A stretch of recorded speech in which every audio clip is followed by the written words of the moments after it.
Bonjour à toutes et à tous, bienvenue dans cette nouvelle téléconférence de la Maison de l'Architecture, cycle Les Voix inédites. Une idée d'émission spéciale en Facebook Live, virtuelle mais bien réelle. La Maison de l'Architecture sera et restera le lieu du débat sur les sujets du cadre de vie. Nous avons jusqu'à présent réussi à donner la parole à de nombreux professionnels qui nous éclairent sur le présent et nous apportent leur vision de leurs engagements. Comme toujours, je vous invite à poser vos questions en commentaire, en direct, et je les transmettrai à notre invité. Aujourd'hui, nous avons l'honneur d'accueillir Mathias Navarro. Bonjour, Monsieur Navarro. Bonjour. Vous êtes le fondateur et dirigeant de Redman, promoteur immobilier, aux côtés de votre associé Nicolas Ponson. Vous avez une formation de juriste, vous êtes diplômé avocat, vous avez exercé à partir de 2000 les fonctions de responsable d'agence au sein du groupe Batigère de 2000 à 2001, puis rejoint le groupe Duval jusqu'en 2007 en tant que directeur juridique et directeur des investissements. C'est en 2007 que vous avez créé Redman, un promoteur immobilier indépendant engagé dans une ville bas carbone et inclusive, devenu en 2020 le premier promoteur français à obtenir la certification B Corp. Redman vient également d'adopter le statut d'entreprise à mission. Vous êtes également membre d'Impact France et enseignant à l'Executive Master Sciences Po NC, stratégie et finance de l'immobilier. Alors, ma première question est en lien avec la situation sanitaire actuelle. En espérant nous allons sortir de cette pandémie assez rapidement, pensez-vous que nous allons entrer dans une nouvelle crise de l'immobilier post-Covid, juste après cela? Bonjour à tous. Tout d'abord, je voudrais vous remercier plus généralement à la Maison d'Architecture d'Île-de-France pour cette invitation qui est vraiment m'honore. Alors Olivier, vous souhaitez démarrer cet échange sur le thème de la crise de l'immobilier post-Covid. Je pense que c'est bien normal vu la situation. On entend partout, mais principalement des promoteurs immobiliers, en appeler au gouvernement en disant qu'on serait au bord de la rupture, au bord du gouffre en matière de logement. Mais alors, de quoi est-ce qu'on parle exactement? Parle-t-on du marché immobilier lui-même, qui serait donc au bord du gouffre, parce que l'absence de nouvelles offres en logement ferait exploser les prix du peu d'offres qui vont se présenter, et elle laisserait donc sans solution encore plus de familles, de jeunes et de seniors? Ou bien est-ce que ce sont nos business models qui seraient en danger, ceux des producteurs de logements qui, pour survivre, sont à peu près tous orientés vers la production? Alors, moi, je pense que c'est indispensable de prendre un peu de recul pour bien comprendre la situation. Car clairement, une crise peut en cacher une autre.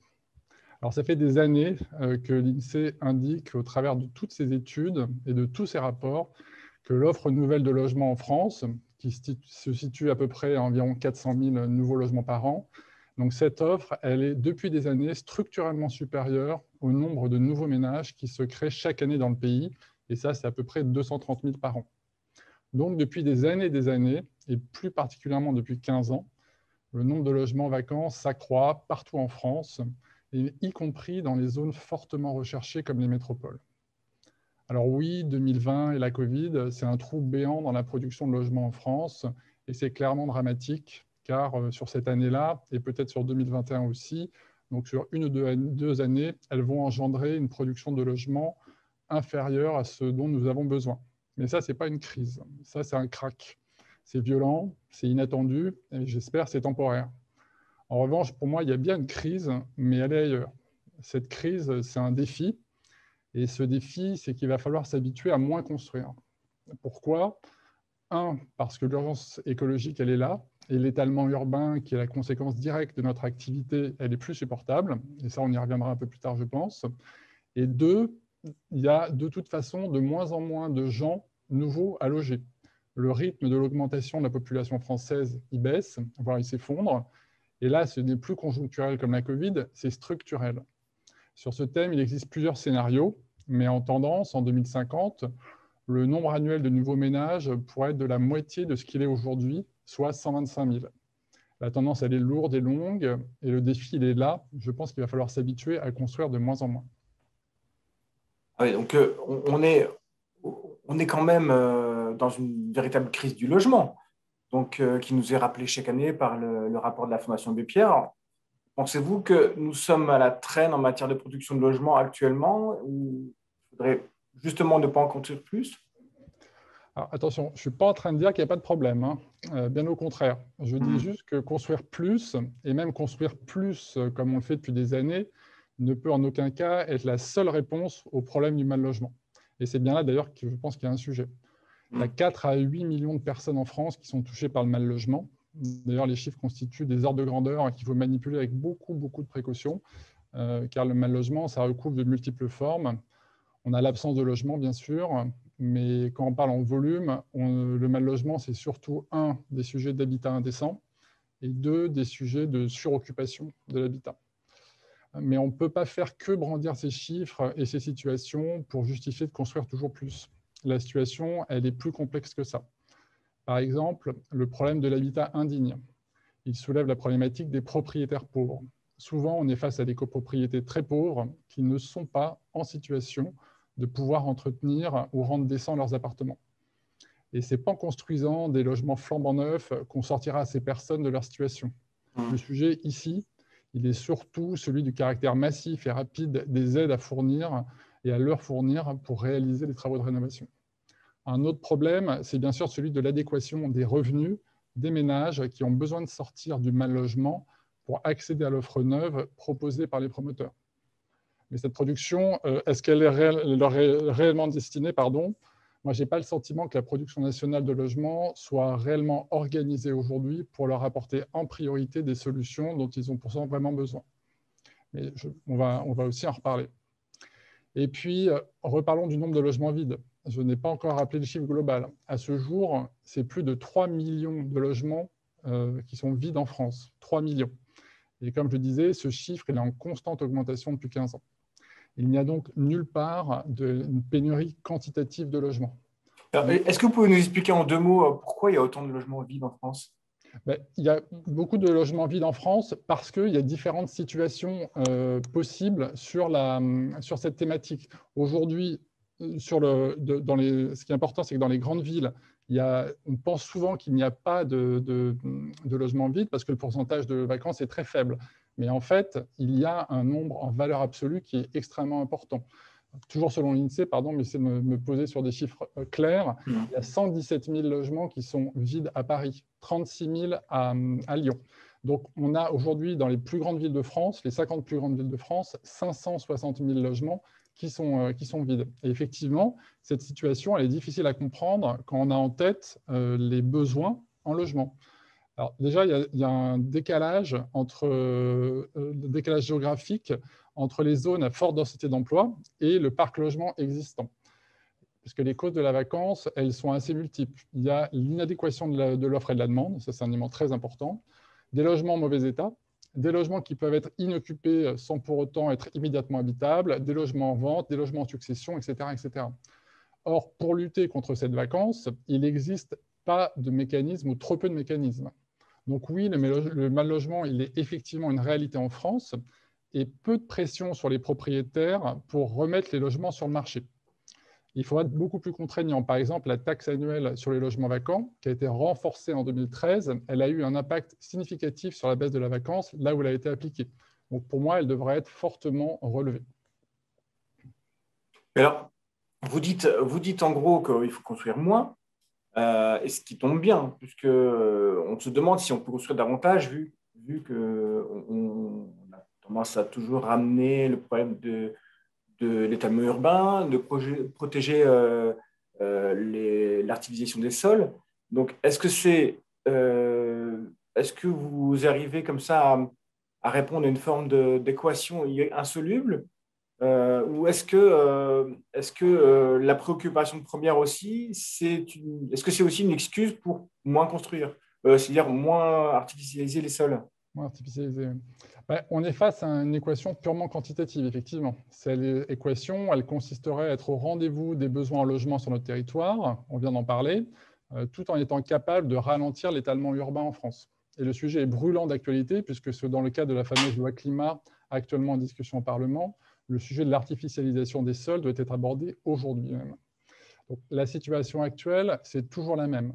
Les lotissements poussent en bordure de ville, et les logements vacants dans les centres sont tous les jours de plus en plus nombreux. Les zones d'activité logistique se multiplient sans créer d'emplois et les centres-villes s'éteignent doucement d'être délaissés au profit de leur périphérie. Oui. Par exemple, il n'y a aucun mécanisme aujourd'hui qui s'impose aux villes pour stopper la construction neuve alors que certaines zones comptent un nombre stratosphérique de logements vides. Ça paraît complètement dingue, mais 25% des sols qui sont consommés en France, donc on parle d'environ 7 à 8 000 hectares, ils sont localisés dans des villes qui perdent des habitants.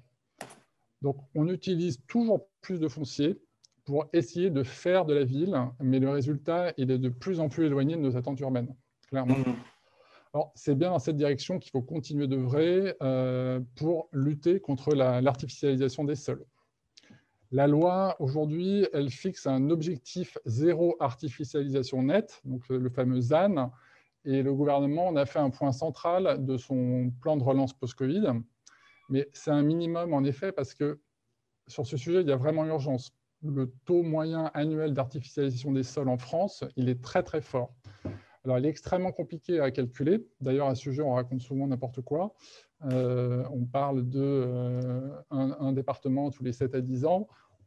Je pense qu'on n'en est pas là aujourd'hui. Et les estimations les plus sérieuses, elles fixent ce chiffre à 30 000 hectares par an, soit un département bitumé tous les 20 ans. D'ailleurs, à ce sujet, moi, je vous invite à suivre le discours de personnes telles que Sylvain Grisot du cabinet Dixit, je ne sais pas si vous le connaissez, qui a écrit un bouquin qui s'intitule « Manifeste pour un urbanisme circulaire ». Et il donne des solutions alternatives à l'étalement, telles que intensifier les usages, transformer l'existant et recycler les espaces. Et je pense qu'une session dédiée à ce sujet serait passionnante, ici même à la Maison d'Architecture, pourquoi pas. Oui, tout à fait. Pardon. Ce que je veux dire ici, c'est qu'il y a un énorme frein à ces objectifs ZAN et à toutes ces bonnes intentions. Et ce frein, c'est le foncier lui-même. C'est pour ça que je voulais vraiment intituler cette session liée au foncier, parce que l'urgence, elle semble bien comprise, mais tous les moyens employés, clairement, ils ne sont pas à la hauteur du problème. Et l'objectif ZAN n'est d'ailleurs assorti d'aucune contrainte réelle. L'artificialisation des sols, elle est liée, je dirais même totalement soudée au droit de la propriété et au fait que ce droit, il revêt un caractère totalement souverain. Donc chaque propriétaire, aujourd'hui, il est libre d'utiliser son terrain comme bon lui semble, tant qu'il n'en fait pas un usage contraire aux droits des tiers ni aux lois. Et la conséquence, elle est claire et simple. C'est qu'il n'y a aucun frein aujourd'hui à cette artificialisation. Donc si elle continue, si elle se poursuit, c'est que soit, un, il n'y a aucune réglementation qui s'y oppose, ou deux, carrément, la réglementation la favorise. Et on peut le regarder dans tous les sens, par-dessus, par-dessous, rien ne s'oppose aujourd'hui au phénomène d'étalement. Les sols, ils ne sont pas clairement inscrits dans un cadre juridique de protection, et tant qu'on n'aura pas d'outils répondant à cette logique, il sera complètement illusoire d'espérer atteindre ces objectifs. Donc, moi, je pose une question un peu tabou. Est-ce qu'on ne devrait pas aller jusqu'au postulat que les sols devraient devenir inconstructibles, qu'ils seraient mis sur le marché petit à petit au fil de l'eau, c'est-à-dire au rythme d'une extension maîtrisée et raisonnée de la ville? Alors, cette idée, elle commence à être suggérée de ci, de là, notamment, je fais référence à l'architecte Corinne Vezzoni. J'allais dire, voilà. Corinne Vezzoni avait évoqué ce sujet-là à un moment donné, qui avait fait pas mal parler. Donc, elle en a parlé dans une tribune l'année dernière dans le journal Le Monde, qu'elle a publié à la fin du premier confinement. Voilà, donc je pense que c'est une question en tout cas qui mérite d'être posée. Et mon point de vue, c'est qu'il faut faire du sol vraiment une cause nationale et de sa protection vraiment un objectif d'intérêt général. Ça permettrait l'adoption de dispositions vraiment contraignantes. Et je pense qu'il y a un autre sujet aussi qui se pose, c'est celui de l'échelle territoriale à laquelle les décisions se prennent. C'est-à-dire, j'enfonce peut-être des portes totalement ouvertes, mais en disant qu'un maire, il ne va pas autocensurer le développement, notamment économique, de sa propre commune. Donc, il y a une volonté de développer et une concurrence territoriale qui ruine toutes les initiatives de sobriété. Sobriété foncière, bien sûr. Donc, selon moi, le chemin il est assez tracé. La non-construction devrait devenir la règle et la construction, bien évidemment, l'exception. Et à partir de là, si on se dit qu'on construit, quand est-ce qu'on construit et qu'est-ce qu'on construit surtout? On construit quoi? Parce qu'il y a le sujet de la nature des constructions qui vont pouvoir être développées. Et clairement, la construction de maisons individuelles et toute sa cohorte de routes, de ronds-points, de zones commerciales, c'est le premier moteur de l'artificialisation des sols en France. Donc, aujourd'hui, arrêter l'artificialisation, et l'étalement urbain, c'est totalement indissociable d'une réduction drastique de ce type de construction. Et on sait pourtant que ce type de construction est plébiscité par les Français. Donc, on sait qu'on va avoir un sujet là-dessus. Par contre, on pourrait quand même construire sur les zones, les anciens sites industriels, reconvertir les sites industriels, reconvertir tous ces terrains qui ont déjà été construits. Donc, Il y a, soit les reconstruire, soit reconstruire la ville sur la ville. Exactement. Donc, il y a besoin aujourd'hui, mais de nouveau, je réfère vraiment au spécialiste que peut être Sylvain Grisot là-dessus, besoin de redonner des usages à toutes les formes de foncier déjà bitumées, et notamment effectivement les zones industrielles qui peuvent retrouver des usages futurs.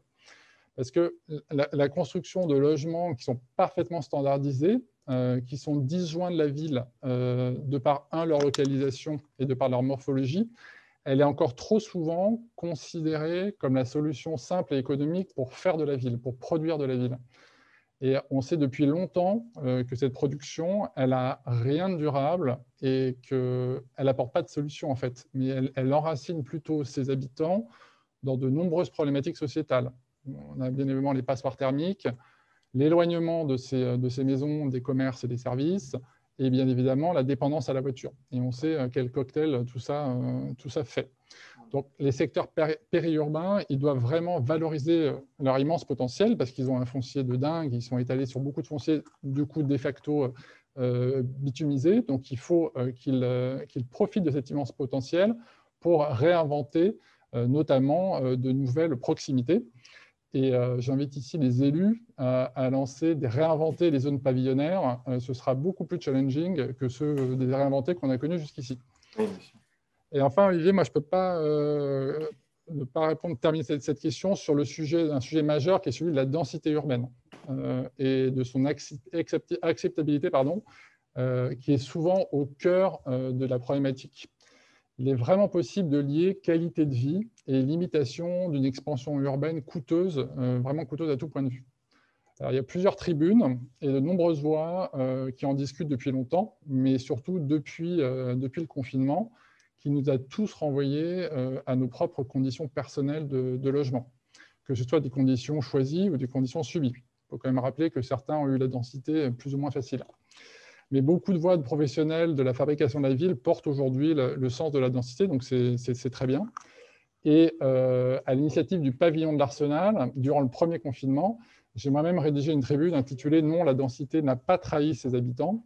Et c'était une sorte de réponse en creux à une autre tribune qui a été publiée quelques jours plus tôt par le fantastique Jacques Ferrier et qui s'intitulait « La densité a trahi ses habitants ». Donc, le défi aujourd'hui à relever, c'est celui de montrer qu'il y a vraiment différentes formes de densité urbaine qui existent et que chacune peut être bien acceptée. Et c'est précisément la densité qui est vécue par les habitants qui importe in fine. Et elle est souvent très différente de la pure mesure mathématique de la densité urbaine. La densité, ce n'est pas un sujet de ratio au mètre carré, c'est un sujet de vivre ensemble. Et là aussi, d'ailleurs, je pense que le sujet de la densité vaudrait vraiment un débat, si je peux me suggérer, je lance plein de débats futurs, je suis désolé. Voilà, ce deuxième débat, c'est bien. Et je souhaiterais aussi dissiper un malentendu que moi j'entends trop régulièrement quand je parle de densité, c'est que la densité, ce n'est pas la surpopulation. Donc, c'était la slide qu'on avait montrée, là je la remets. C'est vraiment pas la surpopulation, bien au contraire. Ça, c'est un point hyper important. Nos combats, ils sont contre la surpopulation, mais pour la densité. La ville dense, c'est pas Gotham City, c'est pas même Paris, qui est une ville hyper dense, une densité qui est vraiment bien supérieure à des villes comme New York, comme New Delhi, par exemple. Il faut qu'on trouve les bons équilibres, ça c'est important. Et la densité, c'est vraiment le partage équitable et raisonné de l'espace pour mieux vivre ensemble. Voilà. Bref, après tout ce que je viens de dire, je pense qu'il faut vraiment se concentrer sur quel est le chemin qui se développe pour le fameux objectif bas carbone 2050. Et dans ce qu'on comprend et dans les graphiques qu'on peut voir ou les ambitions qu'on peut se donner, on comprend très clairement que ce n'est pas une transition douce qui nous attend, c'est vraiment un chemin assez brutal dans les habitudes de la fabrique de la ville. La Convention citoyenne pour le climat, les fameux 150 citoyens, elle a fait pas mal bouger les lignes. Tout d'abord, et je pense que c'est presque le plus important, elle a prouvé qu'il était possible de se mobiliser et de mobiliser des citoyens non sachants sur des sujets hyper complexes, notamment celui-ci, si on s'en donne les moyens. Et sur notre sujet précisément, la Convention elle a fixé un cap en proposant de diviser par 2 notre consommation de foncier agricole pour la prochaine décennie. Et les discussions, comme je le disais, démarrent aujourd'hui. Alors, la loi climat, elle reprendra ou elle ne reprendra pas cet objectif. L'avenir le dira. On verra si les manifs de ce week-end ont servi à quelque chose. Mais le problème, il est définitivement pointé du doigt. Et la tendance, elle est définitivement fixée. Et c'est à nous, les professionnels de la fabrique de la ville, de s'en inspirer, de s'aligner et d'expliquer sans relâche, y compris aux élus, aux SEM, aux citoyens, qu'il faut se mobiliser pour ça. Alors justement, vous parlez du foncier, mais aujourd'hui, il y a un manque de foncier. Ça, c'est indéniable. On est même sur une bataille de charges foncières avec un prix qui est toujours à la hausse et du coup, qualité de construction toujours à la baisse. Alors, est-ce qu'on n'est pas finalement dans une sorte d'impasse? Si, peut-être. Ben, là, on parle d'une deuxième idée, d'une deuxième équation qui sera à résoudre, qui est plus du tout quantitative, mais qui est qualitative cette fois-ci. Qualitative parce qu'il faudrait combattre l'augmentation, mais juste insupportable, effectivement, des prix de l'immobilier, et on va y revenir, tout en répondant aux enjeux d'une construction de meilleure qualité, notamment le sujet de la construction bas carbone. Et jusqu'à présent, dans la dynamique qui pousse à la hausse ininterrompue des prix de l'immobilier, l'importance du foncier ces dernières années était vraiment primordiale. Que l'on parle de foncier privé, mais aussi de terrains publics, les terrains constructibles qui sont mis actuellement sur le marché, ils font régulièrement l'objet d'une compétition très féroce entre les acheteurs du fait de leur rareté. Et ces acheteurs, c'est principalement les promoteurs. Et cette compétition, elle a des conséquences extrêmement nocives pour le marché immobilier. Clairement, le seul qui s'en sort bien dans cette histoire, dans cette mécanique, c'est le vendeur du foncier. Les autres, et je vais vous en parler, c'est vraiment une réaction en chaîne et extrêmement nocive. Alors, la première des conséquences nocives dans cette bataille rangée pour acquérir du foncier, c'est qu'elle tend à évincer des promoteurs qui souhaiteraient réaliser des opérations qui comprennent du logement social. Voilà. Dans les communes qui se situent déjà, par exemple, au niveau prévu par la loi SRU, mais sur le territoire desquels on pourrait continuer à en faire. La loi SRU, c'est un minimum, ce n'est pas un maximum. Aussi sur le territoire des villes qui ne sont pas au seuil, mais qui n'en font tout de même pas une priorité. Et donc, ils laissent les promoteurs faire des opérations sans social. Et donc, du coup, cet accès au foncier de plus en plus compliqué, il barre cette volonté de pouvoir faire du social. Et du coup, c'est autant d'opportunités qui disparaissent. Et par rapport à ce qu'on disait tout à l'heure sur les besoins en logements sociaux et les besoins pour pouvoir combattre le mal logement, c'est une vraie problématique. Alors, la deuxième des conséquences nocives, c'est que le coût du foncier, il est reporté de manière mécanique sur le prix de sortie des logements privés. On participe comme ça à la perpétuelle augmentation du prix et du coup aussi à une perpétuelle gentrification des villes, parce que plus les prix augmentent, bien évidemment, plus la gentrification se répand. Alors, certaines villes ont tendance à inciter un plafonnement des prix de vente, justement, enfin, une maîtrise des prix de vente, mais est-ce que ça ne fait pas qu'accentuer la tension entre cette hausse de l'immobilier d'un côté et puis le prix de prix de vente qui sont plafonnés, avec toujours ces besoins quand même de faire de l'argent au milieu? Alors, c'est extrêmement vrai. Il y a effectivement des secteurs où les prix de vente sont maîtrisés par la collectivité, mais quand on ne se situe pas dans ces secteurs, tout promoteur qui se respecte, il démarre un bilan d'opération en espérant pouvoir vendre plus cher que le prix moyen constaté sur le marché envisagé. Un exemple, j'envisage d'acheter un terrain à Clichy, je vais devoir faire une proposition à un propriétaire et poussé par la concurrence qui va réfléchir de la même manière, poussé aussi par mon besoin de faire travailler les équipes, je vais faire de la prospective et je vais me dire que dans 2 ou 3 ans, quand l'opération va sortir, quand je vendrai mes appartements, eh bien, les prix de vente auront pris 100, 200, 500 euros du mètre carré. Et c'est comme ça que les prix prennent l'ascenseur. C'est vraiment un imparable effet boule de neige. C'est mécanique. On se dit, bon, tiens, pour faire cette opération, on va se dire que ça va prendre tant de pourcents. Et donc, ça nous permet d'acheter plus cher le terrain. Et je suis assez convaincu, moi, qu'on peut aussi travailler autrement, c'est-à-dire notamment par des sujets de fixation des prix, où on a, parce qu'il y a quand même beaucoup de villes qui le font maintenant, où on a un effet mécanique dans l'autre sens d'écrasement des prix de foncier, ou en tout cas de maîtrise, des prix de foncier. Il y a d'autres phénomènes aussi, il y a notamment la baisse structurelle des taux d'intérêt qui a aggravé aussi cette situation parce qu'elle a permis de donner plus de capacité aux acheteurs finaux, aux particuliers, de payer des prix qui sont sans arrêt en augmentation. Et ça, c'est grâce aux banques qu'on peut acheter plus cher. Et pourquoi s'en priver? D'ailleurs, je pense que c'était hier qu'ils ont annoncé que malgré la crise, malgré le Covid, etc., les taux en France sont toujours au plus bas historique. Donc, ça dope bien évidemment notre capacité à acheter. Et donc, ça aide les promoteurs à vendre plus cher. Et donc, ça aide les promoteurs à acheter les fonciers plus chers aussi. Mais finalement, on se rend compte aussi que les Français ont moins accès aux prêts parce que les prêts sont plus compliqués à avoir. Il faut plus de garanties.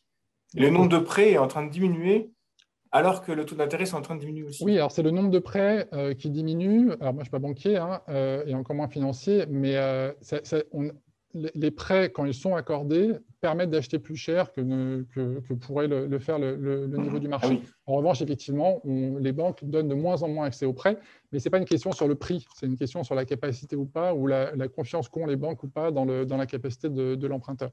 Et ça, effectivement, ils ont l'air de durcir un peu les conditions. Et juste pour terminer, la troisième des conséquences sur l'augmentation du foncier, c'est qu'un coût de foncier qui s'envole, c'est un trou noir, mais vraiment un vrai trou noir pour toutes les bonnes volontés de faire mieux, que ce soit en termes de produits, en termes de matériaux, en termes d'innovation. Puisque les prix, ils ne peuvent pas monter jusqu'au ciel, les prix de vente, la contrainte foncière à la hausse, elle écrase vraiment toutes les marges de manœuvre. Elle tue dans l'œuf toute tentative de faire des logements qui sont conçus pour y vivre et non pas seulement pour s'y loger. Donc vraiment, quand on voit aujourd'hui la composition des appartements, certains peuvent faire peur. Elle freine vraiment toute la volonté de construire bas carbone, parce que faire comme avant, c'est tellement plus simple et c'est tellement moins cher. Elle retarde aussi toute déstandardisation, je dirais, d'un produit qui perd petit à petit en qualité. J'avais fait une conférence il n'y a pas très longtemps avec Stéphane de Faille qui disait effectivement que la particularité de notre activité, c'est que notre industrie avait perdu en productivité et en même temps perdu en qualité. Et là-dessus, je le rejoins vraiment très fortement. Donc voilà, donc la question du foncier, elle est vraiment au cœur de toutes les attentions des créateurs de la ville que vous êtes et que nous sommes, normalement ceux qui nous écoutent aujourd'hui, mais aussi de tous les blocages et de toutes ces excentricités. Pardon. Alors, par rapport à ce foncier, on voit qu'il y a quand même des actions des puissances publiques, mais est-ce que finalement elles sont suffisantes pour contrôler un peu ce foncier et cette espèce de guerre un peu débridée autour de foncier? Est-ce que ces actions publiques, est-ce que les puissances publiques sont suffisamment efficaces? Ou est-ce qu'on attend aussi d'elles, s'il n'y a pas d'autres Alors, de par ce que je l'ai dit, a priori, ma réponse va plutôt être clairement non, selon moi. Effectivement, moi je dis, et je l'aurais dit peut-être un petit peu trop, mais je suis pour plus de régulation, notamment sur le sujet du foncier, effectivement. Il me semble aujourd'hui qu'il est temps que la puissance publique intervienne de manière, je dirais, beaucoup plus contraignante pour contrôler la valorisation des fonciers constructibles. Actuellement, elle se focalise, les seuls process qui sont mis en place, c'est les sujets en vue d'exonérer le vendeur de ses plus-values, en espérant que ça l'incite à le vendre, parce qu'on considère que plus il a de plus-value, moins il va vendre, et donc ça bloque la chaîne foncière. Mais aujourd'hui, ça ne fait rien d'autre, ce n'est pas efficace, et ça participe juste d'un cercle vicieux dont je viens de parler. Donc, les terrains qui sont ouverts à la constructibilité, donc ceux qui participent du développement de la ville, de sa respiration, et non de son étalement, il pourrait, une fois étant classé comme tel, intégrer, moi, ce que je vois comme étant une sorte de ZAC multisite qui permettrait ainsi à la collectivité de maîtriser le devenir de ses fonciers. parce qu'il y a aussi des effets d'aubaine qui sont liés à l'emplacement d'un terrain par rapport à un nouvel équipement public, notamment une nouvelle station de métro. Et parce que là, on le voit avec tout ce qui a été construit sur le Grand Paris, ou tout ce qui est en cours, pourquoi est-ce que la valorisation de ces fonciers ne pourrait pas bénéficier, en partie en tout cas, à la collectivité? C'est la collectivité, donc nous tous ensemble, qui payons ces dizaines de milliards d'investissements. Et pourquoi est-ce que la valorisation foncière ne pourrait pas bénéficier aussi en partie à cette collectivité, notamment puisque, inversement, cette même collectivité, elle est convoquée en indemnisation cette fois, lorsque le même terrain et le même équipement crée une baisse de valeur du type foncier. Quand on est au bord de rails, au bord de... On crée plus trop d'aéroports aujourd'hui, mais à une époque, quand on était dans un champ de piste d'atterrissage, etc., la collectivité est convoquée pour pouvoir rembourser, voire exproprier le propriétaire. Inversement, quand un foncier prend beaucoup de valeur d'un seul coup grâce à un équipement public, ça ne me semblerait pas être démentiel que la collectivité en bénéficie un petit peu.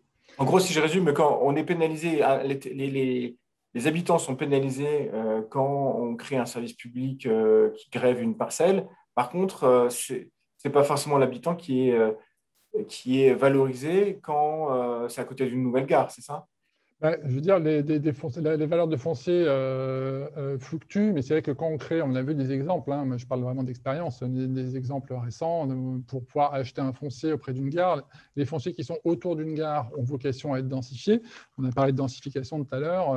Cette densification, elle est liée au fait qu'on soit proche d'un transport en commun. Donc, il y a un sens à ce que ces parcelles soient souvent des maisons individuelles, etc., soient densifiées. Mais bien évidemment, aujourd'hui, ces maisons, je dis n'importe quoi, qui valaient 300 000 euros, aujourd'hui peuvent être valorisées 10 fois plus parce qu'il y a un métro à côté.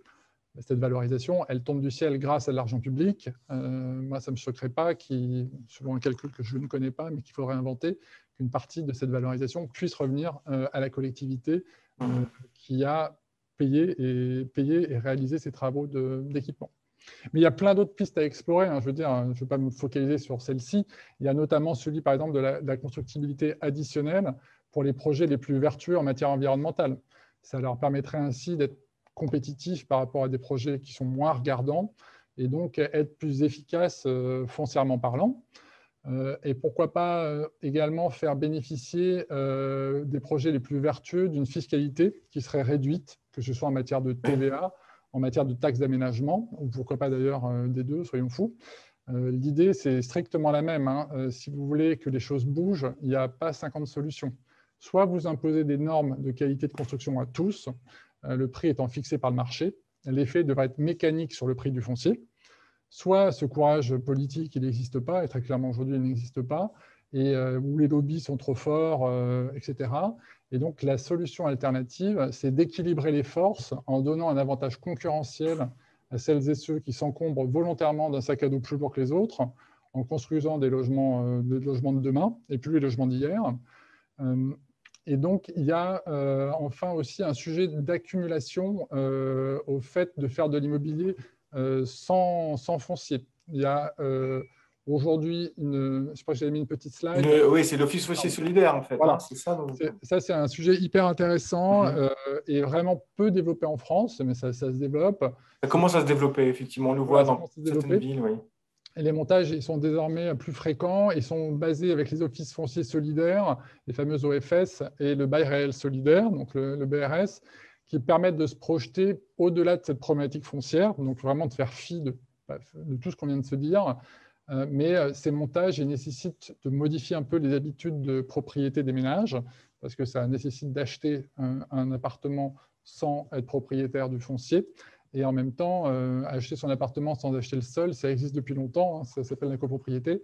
Il faut simplement aujourd'hui s'habituer à ce type de mécanique qui existe d'ailleurs dans pas mal d'autres pays et qui est vraiment une mécanique hyper intéressante pour pouvoir justement se désolidariser des problématiques foncières. Ouais, c'est né en Angleterre, et effectivement, et donc en gros, dans la logique, pour ceux qui ne connaissent pas forcément, l'acquéreur achète son logement, mais paye un loyer pour la location du terrain, et le terrain lui est acheté par un office foncier solidaire. Donc, en fait, on démembre un peu, on va dire comme ça, le bâti du foncier. Effectivement, ça se construit un peu en Île-de-France, dans le nord de la France aussi, un peu à Strasbourg. On commence à voir ça apparaître un peu et c'est vrai que c'est assez intéressant. Par contre, effectivement, il n'y a pas de phénomène de spéculation. Et donc, Non. certains acquéreurs qui veulent investir en espérant faire la culbute dans quelques années ne peuvent pas vraiment avec ce genre de produit. Ah, c'est pour régler les problématiques de logement, pas des problématiques de plus-value à terme. Voilà, tout à fait, oui. Alors, juste, je fais une petite parenthèse. Là, on a quelques questions et ça, c'est très sympa et je les poserai à la fin. N'hésitez pas, parce qu'on aura un bon petit quart d'heure, donc on n'est pas limité par les questions, donc n'hésitez pas. Là, je vois déjà trois belles questions très intéressantes qui sont exactement dans le sujet d'aujourd'hui. Et je pense que Mathias Navarro nous fera un plaisir de challenger ses réponses. J'essaierai. Alors, le gouvernement a annoncé un plan de relance de 4 milliards d'euros pour la rénovation thermique des logements. Effectivement, vous en avez parlé un petit peu tout à l'heure. Est-ce que les professionnels de l'immobilier sont prêts Alors, je vais en pour lever parler ce vraiment défi? beaucoup plus parce que c'est vraiment une question centrale par rapport au futur de notre activité. Parce qu'il y a des bouleversements qui sont devant nous, qui sont tellement systémiques qu'il est parfois difficile vraiment de bien s'en rendre compte. Moi, je dis systémique pour pas trop faire peur, mais quand on en parle avec des gens qui sont des sachants sur le sujet, on entend beaucoup l'adjectif brutal pour qualifier ce qui nous attend. Donc, j'en reviens encore et toujours, pardon, mais pour moi, c'est aussi un guideline à la SNBC, donc la stratégie nationale bas carbone 2050 et même 2030, celle qui aujourd'hui est dans la loi, et qui nous impose de prendre le chemin de la décarbonation de notre secteur d'activité. Alors déjà, je pense que ce qui est intéressant, c'est de savoir pourquoi c'est à nous de faire des efforts, notre secteur. Et je pense que là-dessus, il y a deux raisons. La première raison, c'est que c'est notre secteur qui est à l'origine du tiers des émissions de gaz à effet de serre en France. Donc nous, collectivement, je ne sais pas quelle typologie Oui, nous oui, écoute, collectivement, effectivement. mais ça concerne tout le monde normalement. Nous sommes de gros pollueurs, ou en tout cas notre activité dépend totalement ou partiellement du fait que quelqu'un aille polluer pour nous. Ouais, 70% de la pollution, en tout cas des déchets, sont générés par le bâtiment. Voilà, mais je dis, ça concerne toute la profession, à commencer aussi par les architectes. C'est pas eux qui polluent directement, mais si on construit plus d'immeubles, il n'y aura plus d'architectes aussi. Donc, je dis, il faut aussi que quelqu'un aille polluer pour nous. Ça concerne toute la profession. Et nous polluons en construisant, ça c'est la première chose, et nous polluons en ayant produit ou en produisant des logements qui nécessitent des quantités énormes d'énergie pour être chauffés. Donc ça, c'est la première raison. Et la seconde raison, c'est notre secteur, celui du bâtiment, il est finalement très simple à modifier. Il s'agit de simples décisions politiques. Des bâtiments en bois ou en terre, en tout cas des bâtiments bas carbone, on sait en faire. Des bâtiments de basse consommation, on sait en faire aussi. Il faut juste que les politiques décident de quand on ne fera plus que ça. Mais par rapport à d'autres secteurs, ça pourrait être dès demain matin. Parce que l'avion à hydrogène n'existe pas. D'ailleurs, je ne suis pas sûr qu'il existera un jour. La viande sans viande, c'est pareil. C'est des années aujourd'hui d'études pour que peut-être ça arrive un jour. Les voitures électriques, ça existe, mais un système électrique qui basculerait du jour au lendemain pour 40 millions de véhicules, pareil, ça n'existe pas aujourd'hui. On n'a pas la capacité de le faire. Donc, le bâtiment, sur le papier, ça marche. Alors, il a été décidé que c'était à nous de faire les efforts le plus vite possible. Donc, le chemin là-dessus, il est brutal, très clairement. Et pourquoi il est brutal? Parce que le parc de logements en France, actuellement, c'est 37 millions de logements. Et l'objectif, c'est qu'en 2050, 100% de ce parc de logements, donc les futurs logements, mais aussi les logements actuels, soient en moyenne à un niveau de consommation dit BBC rénovation, soit 80 kW du mètre carré. Kilowattheure, pardon. Or, il y a environ 95% du parc actuel de logements qui n'est pas à ce niveau. 95%, vous m'avez bien entendu. Ça veut dire que presque tous les logements, on le voit sur le graphique, il y a ce qui est à gauche qui est conforme, tout ce qui est à droite est à revoir. Donc, presque tous les logements sont concernés, donc presque tout le monde est concerné par ce problème. Donc, à partir de là, moi, je veux avoir deux réflexions. Alors, ils ne sont pas conformes à quoi? À la réglementation 2020, Ils ne sont pas conformes au but, au chemin auquel on doit arriver. Aujourd'hui, on doit, en 2050, toutes les 100% des logements devront être conformes au DPE A ou B, donc ceux qui sont entourés en rouge sur la gauche. C'est-à-dire que toutes les 1, 2, 3, 4, 5 quantité de logements, là, on les a par quantité, hein, donc uniquement en résidence principale aujourd'hui. Tous ceux qui sont à droite devront faire l'objet de travaux pour pouvoir rentrer dans les cases de gauche. Et d'ailleurs, si je ne m'abuse, c'est déjà entré en vigueur, enfin, c'est déjà été voté, mais tous les bâtiments F et G ne pourront plus être loués. Alors, justement, c'est là où je dis que ça va être brutal. C'est que c'est un cheminement qui démarre, effectivement. Donc là, il y a une réglementation qui vient de passer au début de l'année, où effectivement, ce qu'on appelle les passoires thermiques, donc celles qui sont classées F et G, aujourd'hui, ou aujourd'hui, en tout cas, très proche, je ne sais plus si c'est aujourd'hui ou très prochainement, enfin, dans quelques mois, vont être, je crois qu'il y a un délai qui a été donné quand même, mais très court, elles vont être interdites à la location. Et en fait, c'est un chemin. Pourquoi je dis que c'est un chemin? Parce que de l'interdiction à la location, on va passer à l'interdiction à la vente. De toute façon, une fois qu'on a quelque chose qui est interdit à la location, de facto, il est quasiment interdit à la vente parce que personne ne va acheter un immeuble, un appartement, sauf pour y habiter soi-même. Mais pareil, on retourne dans le mal logement, ce que font partie du mal logement, ces habitations qui sont des passoires. Et donc, il y a de facto, mais il y aura après dans la loi une interdiction de revente de ces bâtiments. Et surtout, la marche en avant, aujourd'hui, c'est des passoires F et G, mais la loi va remonter petit à petit les classes pour arriver jusqu'à une interdiction de ce qui est vraiment le plus émissif.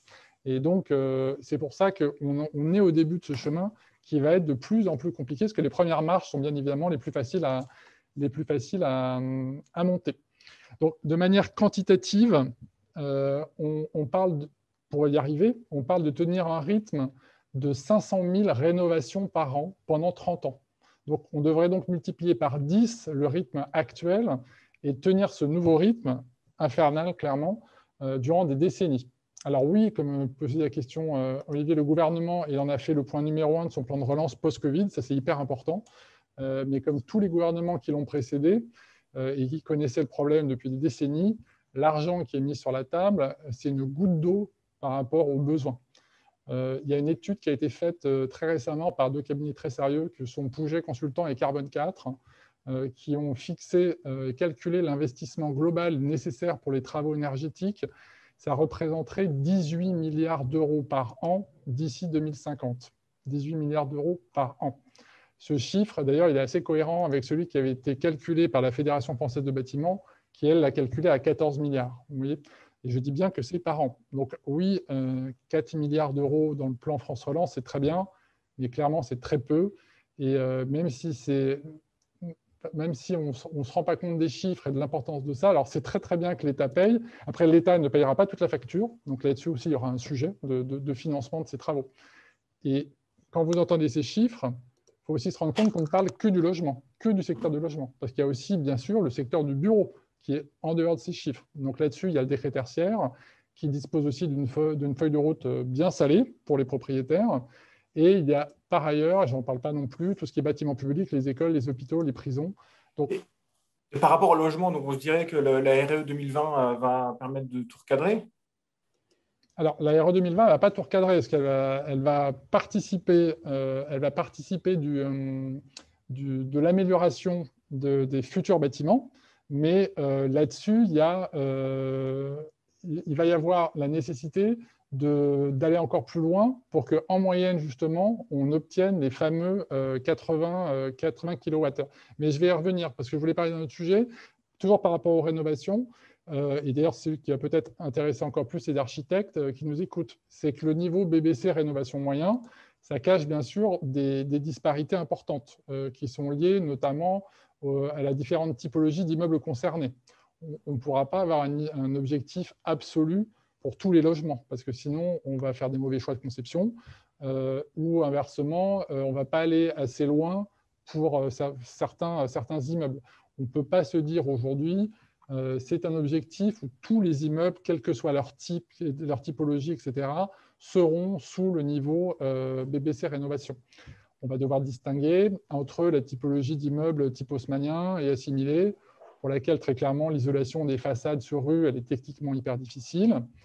Et à l'opposé, la typologie des immeubles collectifs années 70, qui pour la plupart, elles permettent d'envisager des travaux hyper lourds de nature à atteindre des niveaux très très performants. Et puis, il y a aussi les maisons individuelles, parce qu'on n'en parle plus, on parle beaucoup de collectifs, mais 60% du parc de logement aujourd'hui, c'est des maisons individuelles. Et donc, là-dessus, il va falloir aussi faire beaucoup de travail, et en distinguant, bien évidemment, les maisons rurales des maisons dites un peu phénix. Donc, le traitement ne sera pas le même. Et on ne pourra pas s'affranchir également de moduler en fonction des caractéristiques initiales du logement, parce que la rénovation, elle devra conserver aussi des exigences en matière de typologie d'isolation. Enfin, je pense que aussi sur ce sujet, on parle beaucoup de travaux, mais il faudra aussi travailler sur la partie énergie, parce que quelle typologie d'énergie va devoir être utilisée, parce que l'isolation des logements, elle ne suffira pas seule à atteindre les objectifs. Il va falloir faire vraiment des changements d'énergie qui vont être radicaux, notamment faire disparaître le fioul.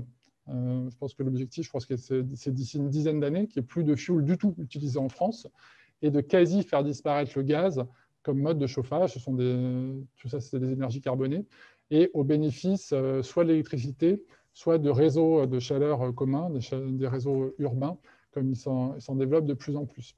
Donc voilà, ça c'est vraiment un objectif immédiat. Et pourquoi pas aller plus loin, et ça c'est mon credo, c'est de faire des immeubles qui n'ont plus besoin de chauffage. Donc ça, ce serait encore hyper intéressant, mais c'est encore des choses qui existent, mais des choses qui pour moi doivent être développées. Donc l'avenir du secteur, pour moi, du bâtiment, il est vraiment là. Donc, la question c'était est-ce qu'on est prêt Et moi je dis, en écho à la baisse de la construction neuve, parce que moi j'ai parlé de la baisse de la construction neuve là, tout à l'heure, pour moi, il faut vraiment que tous les savoir-faire, toutes les énergies, les forces de travail, elles soient vraiment orientées vers le secteur de la rénovation. Et on voit le volume de travail qu'il y a à faire, parce que ce secteur a vraiment de très, très beaux jours devant lui, d'autant plus que c'est un secteur qui est assez décrié par ses méthodes, par son opacité, et même par les résultats qu'il fait ressortir, parce qu'on a plutôt tendance à entendre que c'est mal réalisé. Et donc, c'est un secteur qui mériterait vraiment de disposer d'acteurs engagés et mobilisés. C'est ça, quand vous parlez d'acteurs, vous parlez de secteur, vous parlez d'acteurs, mais vous parlez quels acteurs vous voulez mobiliser dans cette lutte de la qualité du logement? Les promoteurs doivent être enfin les promoteurs, mais tous, les architectes, les bureaux d'études doivent tous se recentrer sur ce sujet. On a parlé et en volume et en chiffres, les milliards d'euros de travaux qui doivent être réalisés, ils ne vont pas se réaliser tout seuls. Et il faut qu'il soit réalisé avec la meilleure intelligence collective. Donc là-dessus, moi, j'invite vraiment, et on le fait nous, bien évidemment, chez Redman, à se remobiliser sur ce sujet qui est hyper important. Mais très clairement, aujourd'hui, il y a beaucoup d'acteurs qui sont prêts, mais dans sa globalité, le secteur, pour moi, je doute qu'il soit prêt aujourd'hui. Notamment quand je vois la levée de boucliers suscitée notamment par les instances représentantes et par la fameuse RE 2020, dont vous parliez il y a quelques instants, c'est assez inquiétant. C'est d'autant plus inquiétant d'ailleurs que cette réglementation, elle marque effectivement une forte avancée. Donc c'est hyper difficile à appréhender, il faut qu'on s'habitue, etc. Donc là-dessus, les discussions qui ont lieu depuis 2016 de mémoire sont bien évidemment justifiées. Mais cette réglementation, elle va quasiment pas assez loin aujourd'hui. Parce qu'en 2050, tous les bâtiments construits à partir d'aujourd'hui, ils devront atteindre la performance de 20 kW de consommation par mètre carré et par an. Je m'explique. La tendance pour avoir une moyenne à 80 kW sur 2050 nécessite aujourd'hui que les bâtiments qu'on construit à partir d'aujourd'hui, elles permettent à ces bâtiments de se transformer dans les 30 années qui viennent sur une consommation 20 kW pour pouvoir avoir en globalité la tenue de cet ensemble en moyenne à 80 kW. Donc là-dessus, et du coup, quand on voit les levées de boucliers qu'il y a par rapport à la RE 2020, alors qu'en fait, c'est un premier pas vers de nouvelles réglementations qui vont devoir de toute façon s'additionner, on peut effectivement être un petit peu inquiet. En deux mots, comment vous voyez justement la ville de 2050 ? La ville de 2050, je la vois... Alors, on pose souvent la question, je la vois... On parle beaucoup de Smart City. J'entends parler beaucoup de Smart City. Et là-dessus, moi, je suis très, très low-tech. Je dirais, Ouais. moi, j'adorerais vivre dans une ville hyper connectée, etc. Mais pour moi, les premiers challenges de la ville de 2050, c'est qu'il faut que ce soit une ville qui soit résiliente, d'accord? Parce qu'elle va faire face à beaucoup, beaucoup de défis, notamment climatiques, sociaux, énergétiques, sanitaires, bien évidemment, parce qu'on parle de cette première crise, mais il y en aura d'autres. Et donc, le fait que ces villes soient parfaitement prêtes pour gérer comment est-ce qu'elle va se défendre contre les canicules extrêmes, contre la baisse de la mobilité à cause de la baisse de l'énergie, contre les prochaines épidémies, etc. Pour moi, quand on construit des bâtiments et qu'on construit la ville, la résilience doit être notre boussole. Mhm. Est-ce que j'ai quelques questions du public. Je pense que vous seriez heureux d'y Je ne sais pas quelle heure répondre. il est, pardon. Donc, Il nous reste 10 minutes. super. Il nous reste 10 minutes, je crois que c'est parfait. On a une première question donc, de Tom Benoît. L'engouement pour certaines zones comme l'Île-de-France et la région sud, qui conduit à la construction massive et donc à une consommation plus conséquente des terres anciennes agricoles, ne risque-t-il pas au fil des années de dénaturer ces régions et de leur faire perdre leur attrait? Ne serait-il pas plus judicieux de segmenter un peu plus les réglementations au cas par cas, région par région? Je n'ai pas compris le tout début de la question. Du coup, ça avait perdu un peu le sens. Pardon. Alors, l'engouement pour Ah, certaines l'engouement. zones comme D'accord. l'Île-de-France Je n'avais pas entendu. C'était l'engouement et qui la me région sud manquait. conduit à des constructions massives. D'accord. Ben, alors déjà, la plupart des réglementations, j'ai failli dire toutes, mais je pense qu'en tout cas, la plupart des réglementations prennent en considération des problématiques climatiques, etc. Donc, je dirais, toutes les réglementations sont bien adaptées au sujet climatique. Bien évidemment, on ne construit pas de la même manière bas carbone en haut d'une montagne, au bord de la mer, etc. Je ne sais pas si c'était une partie du sens de la question. Oui. Et par ailleurs, après, donc ça, c'est un peu géré. Après, sur l'attrait des différentes collectivités, etc., là-dessus, il n'y a pas grand-chose à y faire. On ne va pas en plus demander aux gens de choisir un certain nombre où aller s'installer. Et moi, je crois beaucoup au fait de pouvoir redonner de l'attractivité à certaines typologies de villes. Je dirais chaque secteur a ses propres challenges et ses propres attraits. Les métropoles aujourd'hui ont comme challenge de pouvoir notamment essayer de conserver leurs familles. Aujourd'hui, c'est un des sujets des métropoles, c'est comment est-ce que les familles vivent en métropole. Il y a aussi le sujet des villes moyennes, c'est de redevenir compétitif. Peut-être que le Covid et le télétravail vont les aider, mais c'est des sujets de connectivité avec les métropoles, de liens notamment ferroviaires, etc., d'attrait économique, d'attrait culturel. Donc tout ça, c'est des sujets pour pouvoir faire revenir plus de monde. Et je pense que moi, je suis un fervent partisan des villes médianes, que je préfère aux villes moyennes, des villes médianes, pour leur redonner plus de sens et les faire vraiment émerger dans le besoin urbain. J'en parlais tout à l'heure, pour ce qui est des zones périurbaines, il faut qu'elles aient aussi un sens, qu'elles se réinventent, qu'elles se donnent de l'attrait et qu'elles inventent aussi de la proximité dans leur propre secteur. Et puis, il y a aussi la zone rurale qu'il va falloir aussi traiter. Et les zones rurales peuvent avoir de l'attrait aussi. Il faut traiter ce sujet, mais de nouveau, sans consommer plus de foncier. Justement, c'est la question de Cédric Gottfried qui demande ce que vous pensez de l'idée d'une déconcentration des agglomérations métropolitaines en faveur des zones peu denses, donc rurales, urbaines, éventuellement en jouant sur la densité, mais également en jouant sur l'aspect réglementaire pour éviter les travers de l'artificialisation. Donc, la limitation des jardins pour préserver la biodiversité, imposer des haies, favoriser l'infiltration d'eau à la parcelle pour éviter l'engorgement des réseaux.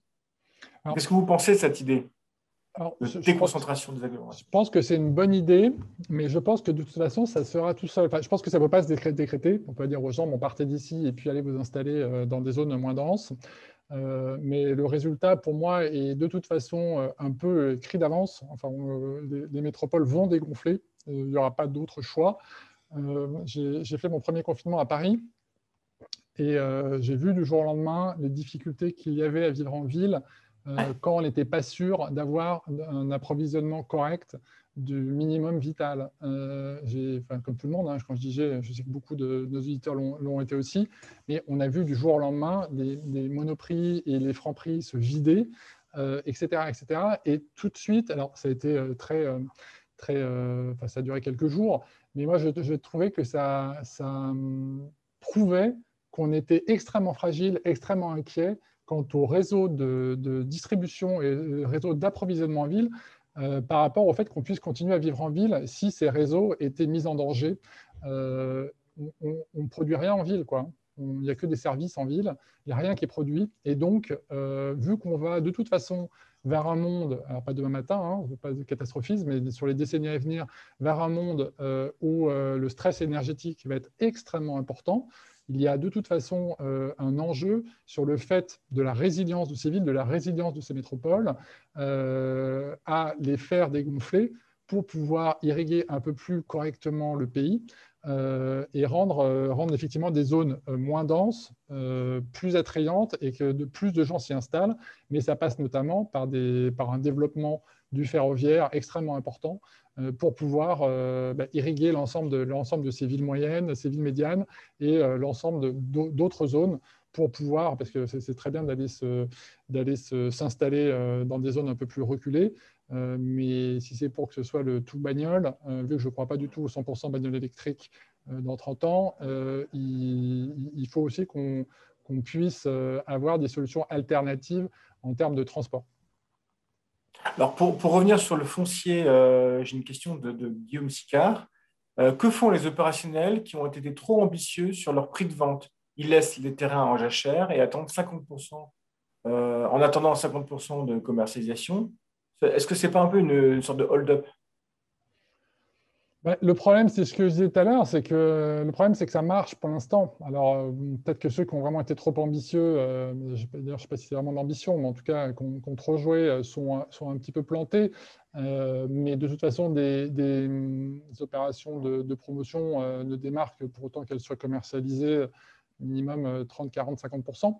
Mais le problème, il est, pour moi en tout cas, c'est que pour l'instant, ça fonctionne. C'est-à-dire que aidé notamment par la gentrification, c'est-à-dire que les gens se déplacent, et par ailleurs, aidé aussi par les taux, etc. Pour l'instant, le pari dont je parlais tout à l'heure, d'augmenter de 100, 200, 300 euros le prix du marché, pour l'instant, il s'est assez révélé payant parce que ça fonctionnait. Et c'est en cela que je dis, tout cet argent, entre guillemets, qui est trouvé, parce qu'au final, on pousse et ça continue à fonctionner, il n'est mis pour l'instant que dans le foncier et que dans les prix de sortie. Donc, concentrons-nous pour mettre cet argent peut-être ailleurs et dans de la qualité de logement, quoi. Mais après, j'ai pas connaissance d'opérations, enfin massivement en tout cas, d'opérations qui soient plantées, parce que je dis pour l'instant ça fonctionne. Mais effectivement, mais après tout le monde se plaint que les prix augmentent, mais les prix ils augmentent surtout à cause de ça. Très bien. Mais écoutez, nous, je ne sais pas si on arrive, voilà, il est 13h58, on arrive à la fin, on a bien tenu le timing et vous avez réussi à expliquer exactement, je pense, tout l'étendue de votre parole. Est-ce que vous avez un petit mot de conclusion par rapport à...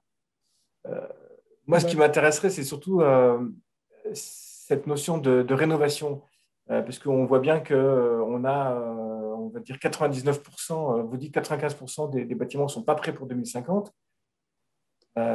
C'est vraiment l'enjeu de demain. Pour moi, c'est un enjeu vraiment systémique de la profession. Donc là-dessus, j'invite effectivement à tous ceux qui veulent en discuter et travailler avec nous, d'en parler, de nous écrire, de prendre contact. Moi, je profite déjà pour vous remercier. Et j'appelle, moi, là-dessus, à travailler sur... faut se donner des objectifs. Là, on a travaillé très récemment, on est en train de développer une opération de 50 logements, je prends un tout petit exemple, à Grenoble avec Philippe Madec. Alors, c'était passionnant. Il nous a vraiment poussé dans nos retranchements. En arrivant, il nous a dit, dans le dossier, il nous a dit, moi, je veux que toutes les pièces de tous les logements aient une fenêtre. Et là-dessus, on a dit, même les WC, etc., tous. Ça a été un gros challenge. C'est un petit détail, mais à la fin, On y est arrivé, bien évidemment. Et à la fin, on a un résultat d'appartement qui, moi, pour une fois, me donne envie d'acheter, me donne envie de vivre dedans, parce que ce sont des appartements qui sont bien dessinés. Et parce on s'est donné une ambition au démarrage, une ambition extrêmement forte d'habitabilité. Donc tout ça, vraiment, je ne veux pas être plus long, pour dire qu'il faut se donner des ambitions là-dessus. Et moi, j'habite vraiment tous les fabricants de la ville qui sont dans cette même mouvance, dans ces mêmes réflexions, voilà, à s'unir des gens entre eux et puis à ne pas hésiter à nous contacter. On sera ravis d'essayer d'échanger, de discuter et puis peut-être même de travailler ensemble. Je crois que merci Mathias Navarro. Je crois que le message est passé. Donc, Redman, vous avez, si vous voulez réécouter un peu, vous pouvez bien sûr réécouter cet entretien sur notre chaîne YouTube, sur Facebook, le site Facebook. Et en tout cas, merci d'avoir pris le temps de nous éclairer sur la situation du logement en ces temps difficiles, d'avoir partagé avec nous votre vision sur ces pistes d'avenir. Je vous dis au revoir et merci beaucoup. Merci beaucoup et à très bientôt. À bientôt. Et justement, on parlait d'avenir, on parlait de ces 95% de bâtiments à rénover. Et du coup, je vous invite dans 15 jours à écouter l'entretien avec l'agence d'architecture Elena Mel, qui sont justement spécialisés dans la transition énergétique et la transformation du patrimoine existant. Nous verrons qu'il est possible d'apporter une véritable valeur ajoutée architecturale tout en s'attaquant à ces 95% de bâtiments à rénover pour 2050. Donc d'ici là, moi je vous souhaite un bon confinement parce qu'on sent qu'il va poindre peut-être. Et je vous donne rendez-vous le 12 avril à 13 h pour un nouveau rendez-vous des Voix inédites. Merci. Merci.